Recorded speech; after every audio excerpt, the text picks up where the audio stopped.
All right, welcome everybody to another edition of the Connection Hangout. Tonight is the Diamond Connection. Got a fantastic show for you tonight with a couple of ASEA's amazing triple diamonds. First off, though, my name is Paul Tyra, and I'm joined by my co-host in Marietta, Georgia, David Asarno. Welcome, David. Yeah, I see you're back home from Hawaii now. I am. It was great seeing you, Jen, Maddie, and Josh out here in my neck of the woods. Glad you guys didn't melt. Hey, I'm glad you're able to meet up with us for dinner. Yeah, thank you so much. Fantastic dinner. Josh has got good taste. Super. Now, everyone, the Connection Hangout, this is not a product or a business presentation, so if you'd like more information about ASEA, please get back to the person who invited you to watch this broadcast. This program is designed to connect you with real people getting real results. We have everyone from athletes to doctors, corporate executives, ASEA Diamonds, and also industry professionals in general. If you'd like to chime in and let us know where you're viewing from, we'd love to hear from you. Just go ahead and type right beneath the screen there in the comment section. Now, we may not be able to respond during the show, but we'll check in from time to time in between episodes to do so. All right, without further ado, let me go ahead and jump in and properly introduce tonight's guests.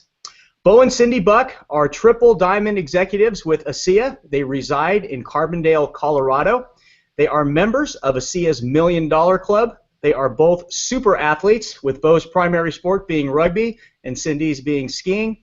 Both Cindy and Bo have achieved prior high levels of success in corporate America as well as in network marketing. So, ladies and gentlemen, without further ado, let's go ahead and welcome ASEA Triple Diamond executives Cindy and Bo Buck. Welcome, Cindy. Welcome, Bo.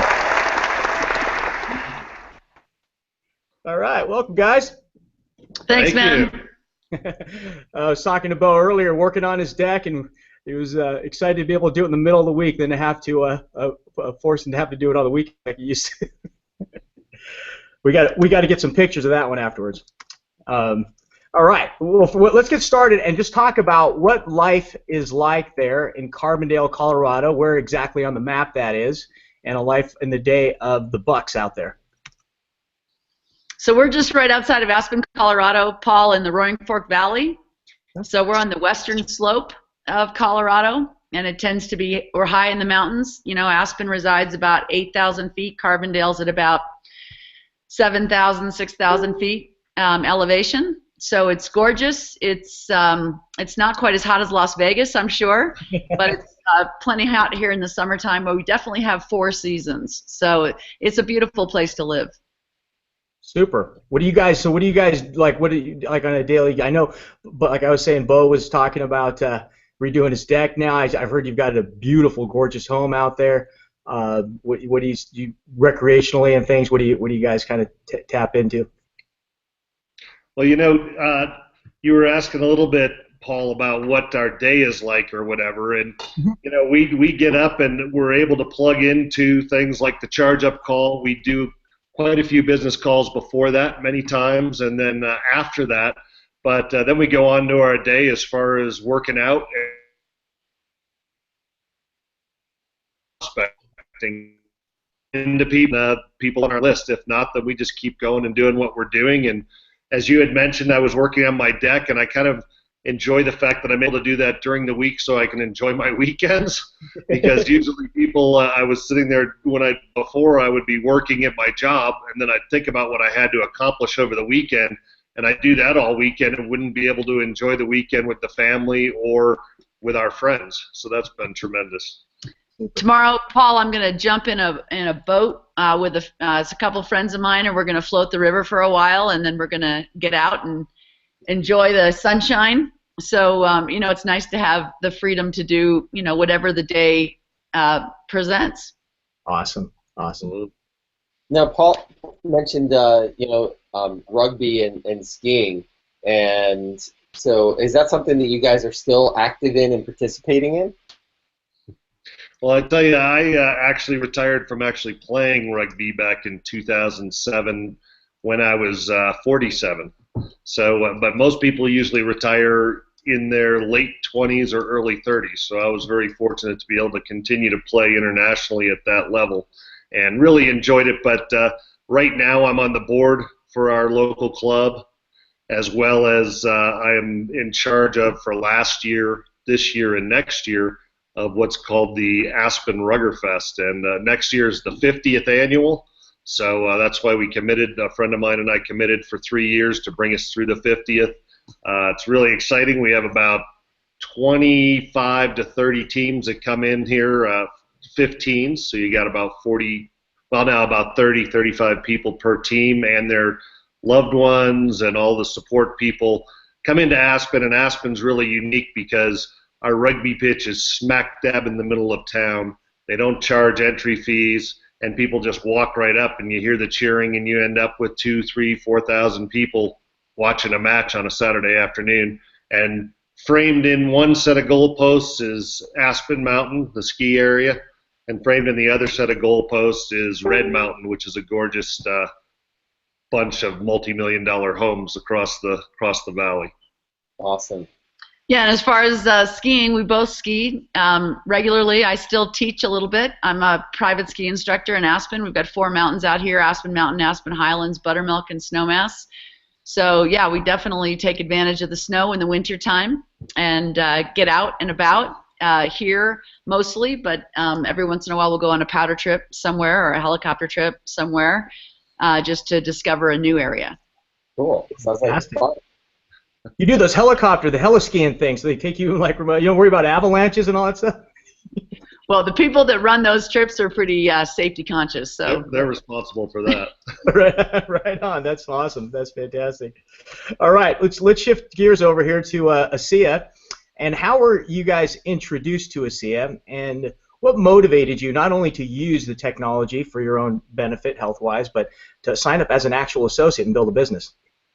Well, you know what, Paul? I believe that every one of us was put on this planet to do something, make some kind of contribution. And we had worked in another network marketing company that was in the health and wellness arena, and that company had lost its way. And I could no longer look people in the eyes and say that the products were proprietary and that the company was well run, and that this was a place that you could stake your reputation and hold your head high. And so we left that company and we're really looking for our next chapter. Our kids were grown, and so we had an empty nest, and we really wanted to apply it ourselves in a meaningful way. And I really was struggling with what that was going to look like. And I put a big prayer out to the universe and said, okay, bring it, I'm ready. Bring it corporate America, bring it network marketing, bring it philanthropic, I'm not sure, but bring it, I'm ready. And the next day, Chuck and Tammy Gates called us, our friends from Montana, and told us about this cellular health company called ASEA. And we were really skeptical and thought that they were just excited about, some event that they'd been to, like some, that happens to some people when they attend some of these network marketing events. So we said, yeah, you go home, take a cold shower, and call us 2 weeks when you cool off, And they continue to follow up with us. In the meantime, we were kind of doing due diligence on network marketing companies that were doing business in the health and wellness arena.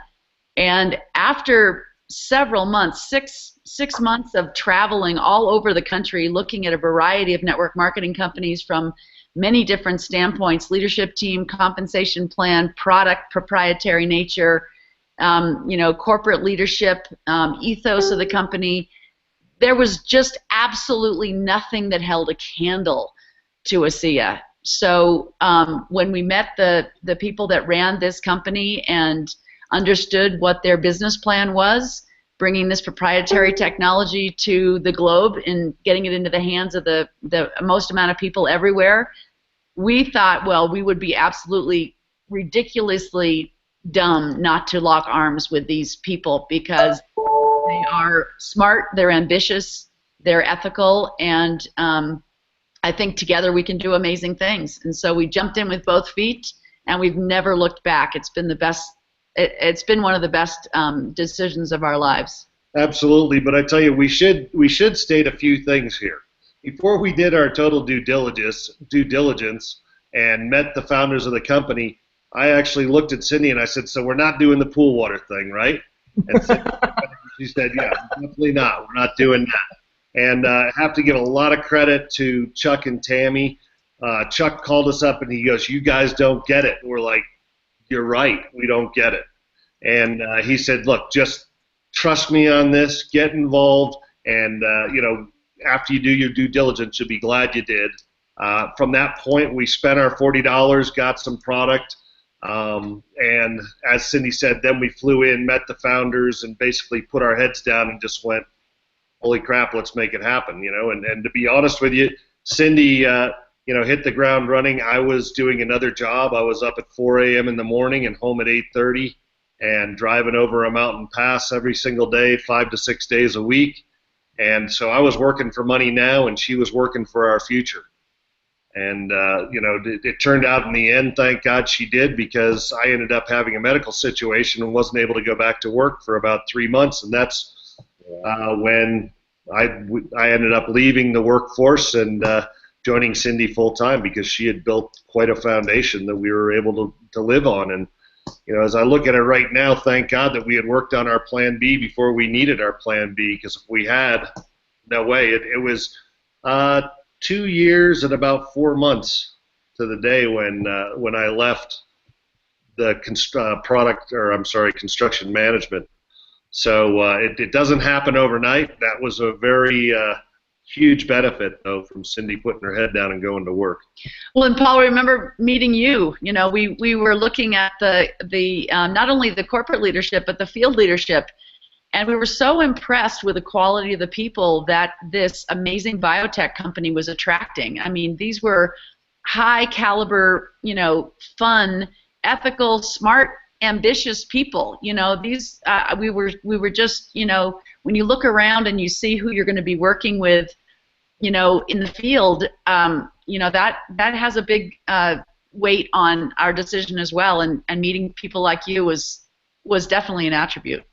I remember vividly, Cindy, you coming up at the end of the first convention. I saw you and asking how you got to triple diamond so fast, and I definitely take no credit for whatever I shared with you, but for that in your journey. But I think I just want to put that out there that more people should do that. I remember even Danny Robinson that came to an event, we done, and look how massive you guys, and Danny, of course. I mean, you guys really took the ball and ran, and it's just so exciting to see that. So I encourage everyone, and when you go to a convention, ask people who've already done it, and you'll talk to all of them. And now we've got so many of them that take little nuggets from everyone, and that's your future. So it was awesome. And you guys mentioned something that's huge. It's developing your plan B before you need a plan B, and luckily you did it. And so many people think about it, dream about it, and yet don't take the action upon it. So, I mean, it's huge. Now, here's a question I have. Do either of you have a profound product experience, or one that you would share from someone you introduced the product to? Well, you know what? When Chuck and Tammy first called us and we tasted the product, we had been promoting the importance of taking chlorine out of your drinking water for 12 years. Previous yeah. And so we called them back and we said, you have lost your mind. We've been promoting taking chlorine out of your water, and now we're drinking chlorine. And they said, no, you're not drinking chlorine, it's chloride, but it's not chloride, it's molecules. Here, read this book.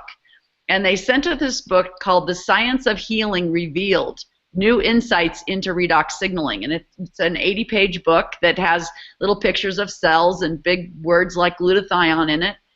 And, I struggled through this book as a private ski instructor with no biochemistry background. But at the end of the day, what I understood was that the last thing you want replicating inside your body are unhealthy cells. And then the body is such a master healing machine. Why would the body ever allow unhealthy cells to replicate? And the answer is because it's not getting the signal from these signaling molecules that those cells should not, in fact, be replicating.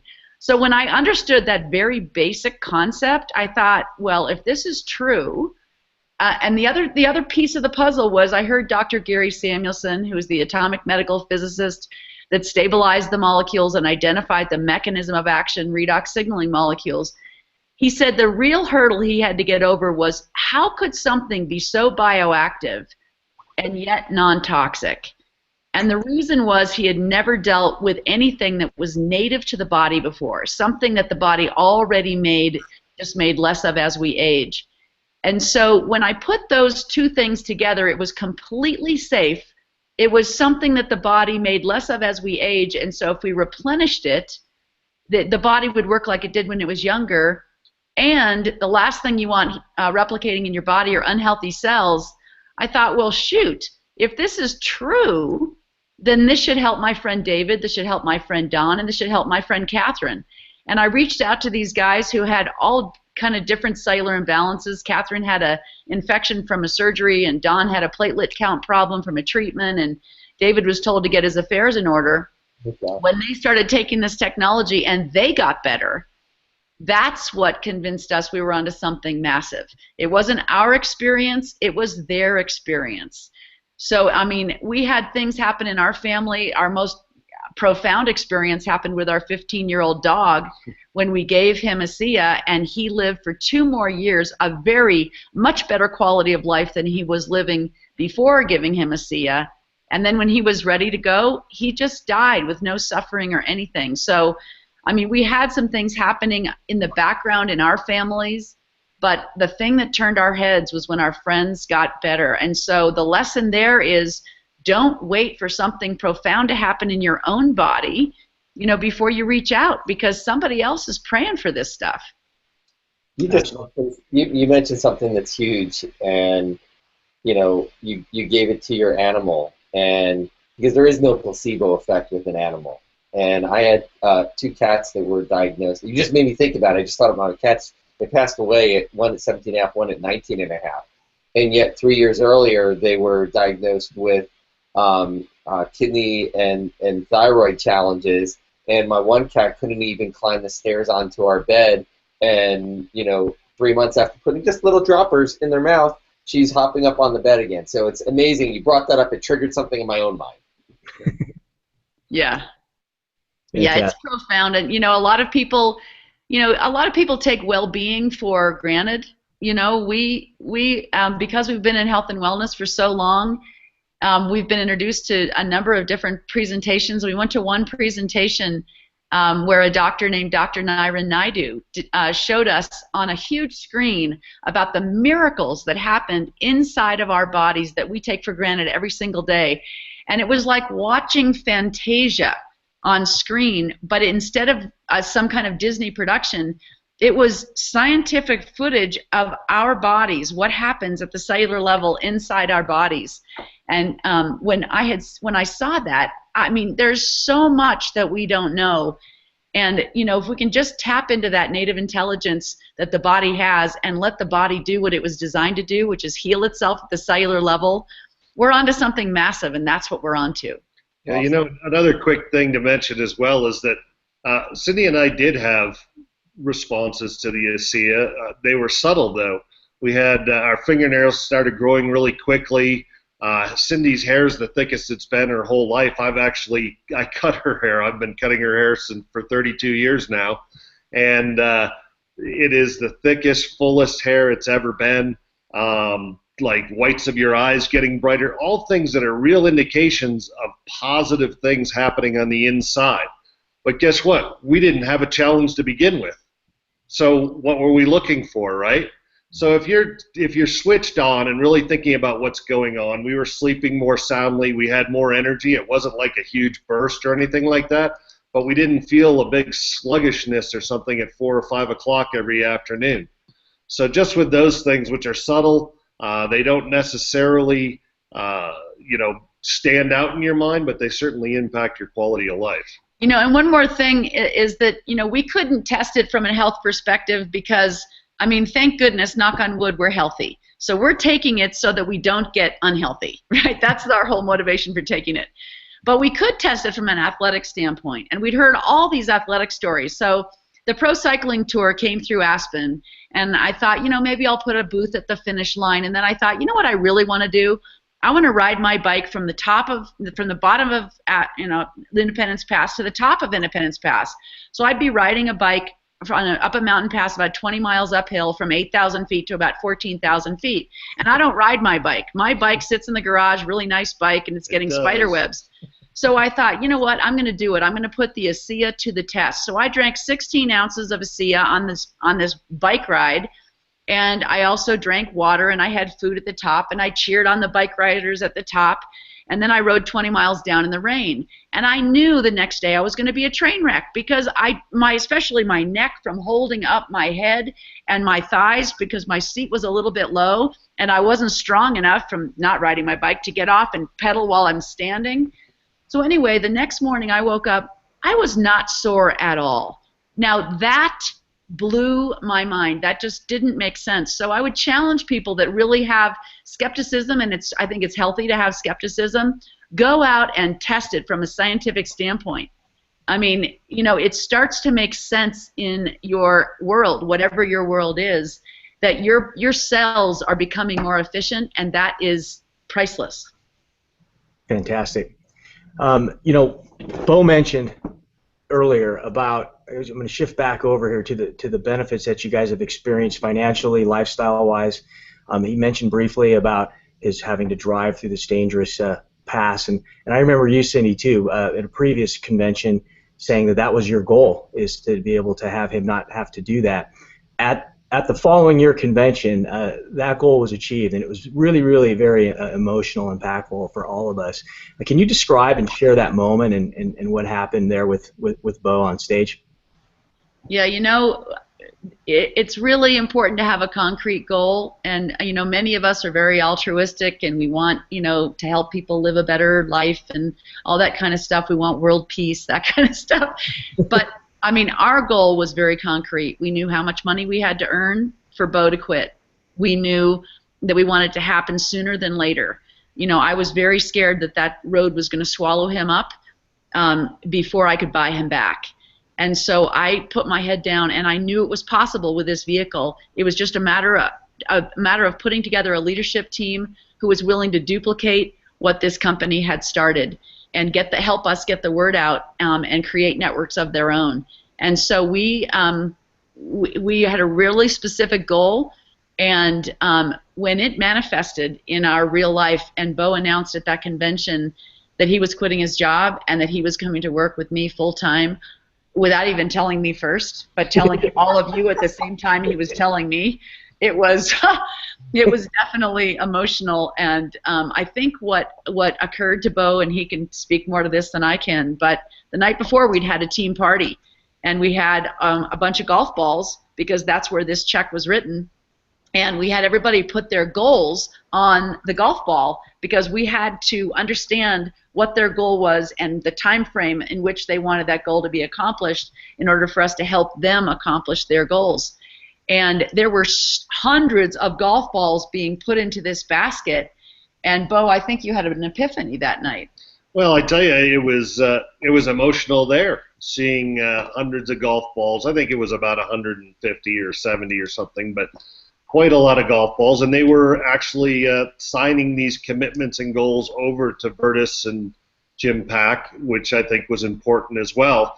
But I realized there was a lot of work to be done, and I could be far more useful doing it working on a SIA than working on someone else's dream. It felt a lot better working on our dream and working together with Cindy with all her the foundation of hard work she had put in already. So that's what kind of made my decision. It actually wasn't made before we went to Vegas on that trip. I think it was Vegas, and but it was made the very night before the meeting, and I was going to tell her, and then I said, you know what? I'll just do it on stage in front of everybody. I love it. Well, and for him to be able to walk away from that job, and now we still work hard. We have an incredible team of people that we are working with. They're giving a hand out, not a hand up, and we're reaching down and helping them get that hand up because they all want to be in the position that we want to be in. And so we're really working hard with those that really want to change their lives to make those changes. But I mean, and we've reaped the benefits of being able to go to Hawaii, going to Thailand with our kids for 3 weeks, being able to travel for fun and for business, to mix pleasure with purpose. And we could never have done that if Bo had that job, putting a leash around his neck. There's just no way we would have been able to do that. So we're forever grateful. So you may have answered the question that I had, which was, what do you enjoy most about your SIA lifestyle? So you may have answered that. It sounds like you have. However, what are you? I'll define it better for you, David. Bottom line is, as Cindy was saying, we just went to Thailand for 3 weeks with our kids for our first vacation as 4 adults traveling, which was kind of cool. And then also, a year and a half ago, we spent a month in Australia. We spent a month in Ireland, here 3 weeks in Thailand, like we said. Guess what? Every Thursday night, ASEA sent a check to us. That's what I like best about our lifestyle.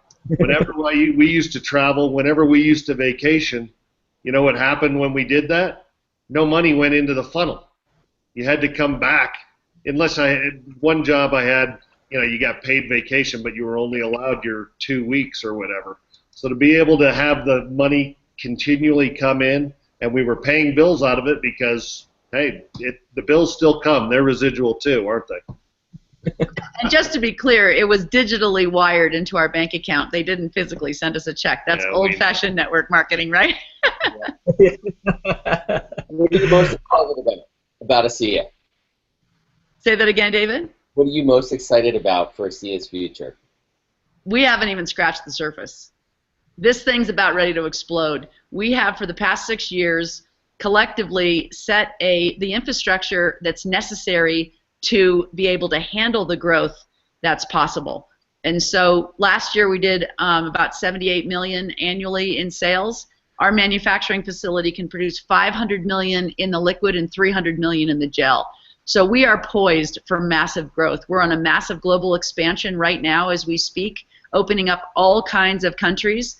And so, the pedal is to the metal at this point. Honestly, the truth, the brakes have kind of been on a little bit for 6 years as the infrastructure has been put in place. And now that network of warehouses that can supply the countries that we're now open in, 26 countries around the world, is set up. The manufacturing plant is, complete in Pleasant Grove, Utah. The tools are out there so that everyone is learning from the same material, so that people, that the message that's being transferred is based in truth and not based on some kind of wives' tale. I mean, the infrastructure is set, and now the pedal's to the metal. So the lid's about to blow off this thing, and so we're looking for people who really want to invest some time and energy in becoming a part of this incredible network with people like you guys. Yeah, another thing is one of my big, one of my big things is really that I believe that the corporate world can be a very oppressive place. At all times, your boss has their hand on the faucet of cash coming into the funnel of your life and existence. And I think that the opportunity that this company presents to the world is absolutely second to none. We're already in our 6th year. We've passed the 5-year mark. We're post-risk, pre-momentum. We have not hit the momentum curve. That's exciting. But here we are with a proprietary product that nobody else in the world has. And this company was started out of an obligation to share this with the world. Not started because of some disgruntled salespeople who sit there and say, hey, let's start a network marketing company. Hey, what do you want to sell?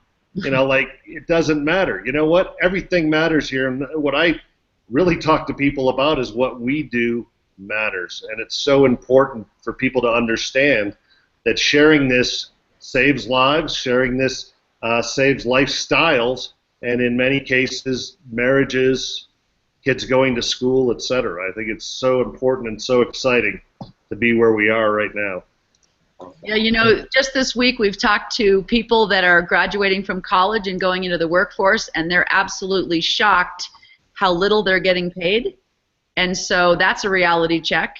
We've also talked to some people who are more mature in their life, and they keep asking, who's going to hire me? How hard it is to get a job at my age. And so we've also have women that are re-entering the workforce after having children, and now their children are in school, and they've been out of the workforce for a little while, and there's that gap, and they just, they're overqualified for the positions that are available to them. I mean, there's so many people that are overqualified for what they're doing there, and they're underpaid. So there's a lot of people working very hard and not getting paid very much, and at the end of the day, they have no balance in their life. I mean, you know, if you really make a list of what's important to you, you know, and if you can't live within those priorities, you might want to look for a vehicle that can deliver a lifestyle that serves those priorities. Fantastic, fantastic. Well, some great words of wisdom. I wish we could go longer. We're kind of at the end of our time here, but thanks so much there, Cindy and Bo Buck. We really appreciate it for you being with us tonight. Also, thanks so much, David Sarno, my co-host there in Marietta, Georgia. And thank you, Paul Tyra, for putting this together every single episode that we do. All right, thank you guys. All right, everyone, till next time, go out, have a fantastic rest of your evening, rest of the week, and I'll see you later. Take care, everybody. Thanks, guys. Cheers. Thank you. Bye-bye.